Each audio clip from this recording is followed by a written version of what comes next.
ito ay rated SPG, striktong patnubay at gabay ng magulang ang kailangan. Isang mapagpalang araw mga kapamilya and welcome back. Nag-aapoy ang galit ni Tanggol, isang pagtataksil ang mabubunyag at isang bala ang babago sa lahat. Ang kanyang gustong malaman, ano nga ba ang totoo sa likod ng pagkamatay ni Bulldog, Thanos at Dulpo. Nagimbal si Tanggol nang matagpuan niyang duguan at wala ng buhay ang kanyang mga tropa, sina Bulldog, Thanos at Dulpo. Parang gumuho ang mundo niya sa harap ng kanyang mga mata. Na sobrang galit at sakit, agad niyang hinarap si Enteng.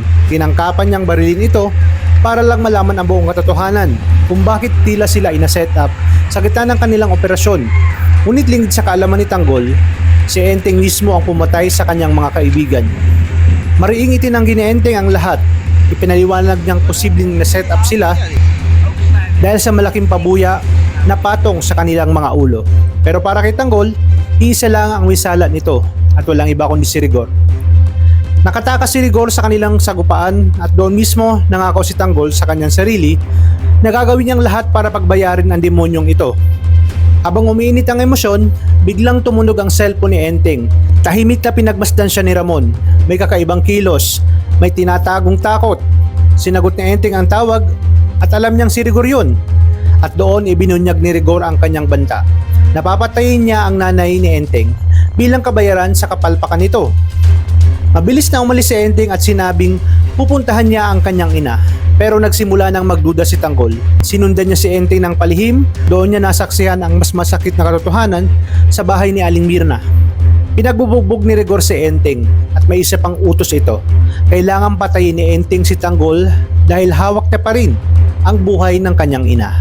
Lingid sa kaalaman ni Rigor at Enteng na naroon si Tanggol, narinig niya ang lahat. Nanlaki ang kanyang mga mata. Hindi siya makapaniwala na ang kaibigang pinagkatiwalaan niya, siya palang pumatay sa kanyang mga tropa. Pagbalik sa lugar, hinarap ni Tanggol si Enteng. Tumanggi pa si Enteng sa simula, pero inamin niyang hawak ni Rigor ang kanyang ina. Wala siyang magawa at dito nangyari ang pinakamasakit na eksena. Sa halip na lumaban, sinabi ni Tanggol, kung kailangan mong patayin ako para mabuhay ang nanay mo, gawin mo na. Iputok mo na ang baril. Nag-aalinlangan si Enteng sa simula, nanginginig ang kanyang mga kamay. Sumigaw si Tanggol na itutok na ang baril sa kanya. Si Ramon, nakatutok din ang baril kay Enteng, handang gumante sakali may gawin ito sa kanyang anak. Sa huli napilitan si Enteng. Isang putok, tinamaan si Tanggol sa braso at dibdib. Bumagsak siya at sa isang iglap, nagbago ang lahat. Naman pumayag si Ramon na mangyari yun. Kaya ginantihan niya ng putok itong si Enteng, dahilan kaya tuluyan nang namaalam ang traidor na ito. Sa inyong palagay, mabubuhay pa kaya si Tanggol at pagtatagumpay ba si Rigor sa kanyang mga plano? At hanggang saan naabot ang sakripisyo ng mga taong malalapit at mahal sa buhay ni Tanggol kapalit ng kanyang buhay? Abangan ang susunod na pasabog na eksena dito sa mga huling araw ng FPJ's Batang Quiapo.